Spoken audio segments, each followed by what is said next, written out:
EPS warning light, ano yung possible issue at ano yung pwede nyong gawin? Hello mga paps, I'm Kuya Shane. Well, isa sa mga sign na pag lumabas na yan, pwedeng bumigat yung inyong manubela. Kasi yung ating EPS, iyan yung tumutulong para gumaan yung ating pagliko-liko, pag-steer ng ating steering wheel.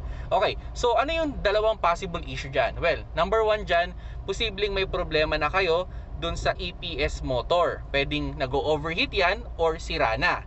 Number 2 na possible issue dyan is may problema kayo sa electronic, posibleng pasira na yung inyong battery or may problema kayo sa alternator. So yan yung dalawang possible issue. Now, kung mai-experience nyo to, like bumigat yung inyong manubela or lumabas yung logo na yon, ang isang suggestion ko sa inyo dyan, try nyo muna siyang i-off for mga 10 to 20 minutes, off ninyo yung engine, then i-on nyo ulit. Okay, so yan isa sa mga pwede nyong gawin dyan.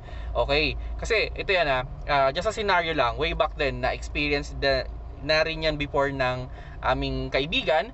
At yun nga, kala nga nila, inamaligno sila kasi tumigas yung manubela nila dun sa ilalim pa ng yung puno ng balete. Yun yung nangyari doon. Sabi ko, hindi naman kayo namaligno niyan.